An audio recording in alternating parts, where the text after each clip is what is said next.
Bawi na ako galing sa aming 3 araw na adventure sa Giwan Stern Samar. Pero imbis na via Basay ang aking ruta, dito ako sa Borongan City. Medyo malayo ng 20 kilometers ang via Borongan from Giwan. Pero mas smooth dito yung kalsada kumpara sa Basay. Alanganin na ng oras nang umalis ako sa bayan ng Salcido. Almost 5 PM na rin nang nakarating ako dito sa bayan ng MacArthur. Mula dito sa bayan ng MacArthur hanggang sa Borongan ay aabot pa siguro ng more or less 70 kilometers. Pagkatapos dito sa MacArthur, hindi na ako nakapag-video sa mga kasunod na mga bayan at gabi na ako nang makarating sa Borongan City. Pwede ko pa naman idiretso mula dito sa Borongan City papunta ng Katbalogan. Siguro aabot lang nito ng more or less 3 hours. Pero napagpasyahan ko nang magpalipas na lang ng gabi dito sa Borongan City, dito sa may Baybay campsite. Isang bisis na rin ako nakatulog dito sa may Baybay campsite nung adventure kami sa Ando Island kasama si Sir Manny, Ma'am Itil at si Sar. Kinabukasan nagpatuloy ako sa biyahe. Pagdating ko sa may Tough Eastern Samar, mayroon akong nakitang isang kalsada, isang ginagawang access road papunta sa mga barangay na sakop ng Tough Eastern Samar, ang Barangay Danau at ang Del Remedios. Medyo na curious ako kaya pinuntahan ko muna bago ako umuwi. Pagkatapos dito, dumiretso na ako at pagdating ko sa Binaluan, mayroon akong nakitang napakalinaw na tubig sa ilalim ng kanilang tulay. Saktong-sakto lang dahil medyo maaga pa at napakaganda at refreshing yung lugar at hindi ko napigilan yung aking sarili na magtampisaw at maglangoy-langoy dito.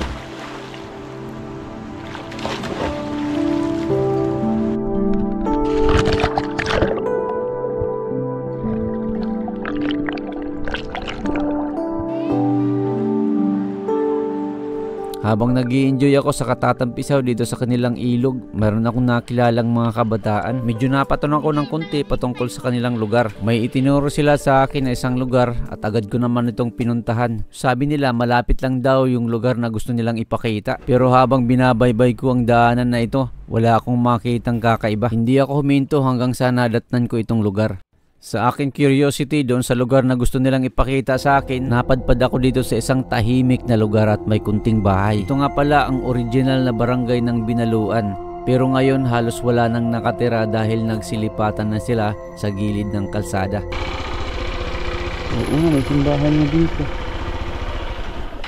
Pero walang tao. Upay! Tao po! May simbahan dito. Tapos may motor. Medyo malayo doon sa may crossing ng Binaluan. Binaliguan ko kanina. Simbahan nga dito. Sa gitna ng kagubatan na ito para. So ito yung tsura nyo dito para. Ang ganda. I don't know, hindi ko lang alam kung ano talagang istorya nito pero narinig ko kanina kay Nini yung naliligo kanina doon. May mga bahay dito kaya lang konti na lang yung original daw na Binaluan. Mayroong tahimik kung may mga bahay pa, yung mga kubo pero walang nakatira. Wala tayong makausap.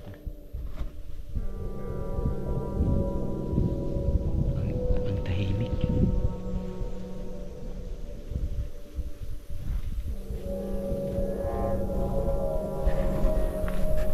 Gusto ko pa sanang ituloy yung trail pero nagdesisyon na akong bumalik dahil hindi ko kabisado yung lugar. Wala din akong kasama. Hindi ko pa rin makita yung lugar na sinasabi ng mga bata. Habang papalabas na ako sa may trail, may nakilala ako ditong mga farmers. Nagtanong lang ako patungkol sa lugar na gustong ipakita sa akin ng mga bata. At dito mayroon din silang nabanggit na isang lugar na gusto rin nilang ipakita sa may banda ng kagubatan. Ito daw yung lugar na tinatawag na Valerie na mayroong isang malawak na lake sa gitna ng kagubatan. Isa ito sa mga target ko sa susunod na mga adventures kapag nagkaroon tayo ng budget. Kaya ka magdadarahay mo ngadto kirit kata mag-aro pud na kita ngadto. Ira na tatigo pud. Yan malis to po. pero Kabukiran na. Kabukiran na. Kuya yung sa Tornino, kuya sa Tornino. Sa Tornino. Ano nga kuya? Hilidon. Hilidon. Hilidon, okay. Lidon. Ano tayo niya lagi Pero ikaw sa Tornino. Kinato ka? Sa Tornino si Pero Uy, kinato ka? Ha? Di dala may Kay makuri may simbahan. pag-inalias basing Lidon. Okay, pero dito tayo ngayon sa Binaluan, dito sa Poultry Association ng mga women's dito sa Binaluan. Tapos nakita natin dito si Kuya sa Tornino at si Kuya Oscar. Wara. Meron daw silang tinatawag dito na Valerie area na kung saan napakaganda par basta ini-invite ko yung mga kapwa ko vlogger na puntahan natin. Tapos isasama natin kit tayo nila. overnight daw kasi medyo may kalayuan pero maganda yung lugar par. Yung tinatawag nilang Valerie. Tapos Butong Lake. Butong Lake. Tawagin Maganda daw par. Kita Kaya. mo natakuan. Oo. Nagawa ako dito kasi gusto kong tingnan yung kanilang bito na pinaliguan dito sa may Binaluan sa karugtong ng tulay. Pero nagawa ako doon sa kanilang original na barangay, yung Binaluan. Walang tao doon pero may simbahan. Oy.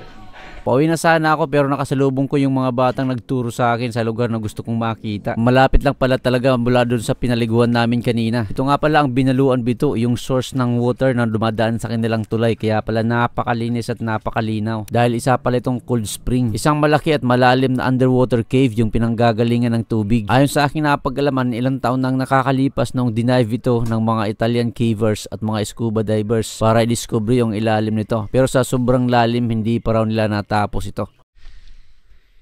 Pwede ka na magbinor. Par, magandang araw sa inyo lahat. Nandito kami dito sa may Binaluan, Eastern Samar, sa lugar ni John Abris. Tapos, ito pala yung Bito, yung underwater cave na denied ng mga Italiano noon. Ito yun. Nag-dive sila, nag-scuba dive sila dito. Naalala ko na kasi dito sila may mga bata, maraming bata dito nakita. Nakapagtanga bakit may mga bata silang malapit lang pala sa barangay, you know. Naglalakad lang sila. Ito may makasama ako dito, si Rachel Ann, si Trixie At Jumar. Jumar. Oh, sinamahan ako nila dito. Naligaw nga ako nagawi ako dun sa may original na Binaluan. Na may simbahan ng layo pa. Dito lang pala. Ang ganda dito, paro. Sarap dito ligo-ligo. Parigo. Ligo na kanina, mabutla pagliniwan. Balik ako balik. Oo pa naman din. Kay Tara, manginom kita kay mauhaw na. Hain ka mo na inom, didi? kahit saan. Ore man kabo. Makakuha na lang, matuwad na lang, no? Kasi tininiim lang kasi. Ha? Dahil naman din na mamari. Spring man, no? Spring, bukal, di ba? Ore na ito nga to salog, oray. Wala na. May dugot pa kiri. To, tikad to.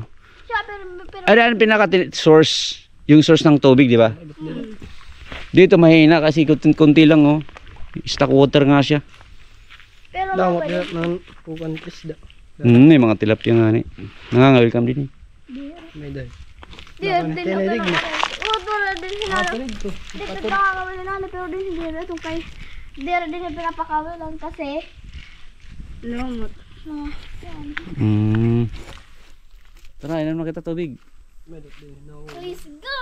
Para dahil malapit lang pala sa kanila. Maganda dito mag-camping. Anong camping? Mag-tent. Tapos matulog dito ng gabi. Marami bang palaka dito? Frog. Nauuhaw na ako. Inom na ako. Mupik naman din ko motor kay itgab malamurog.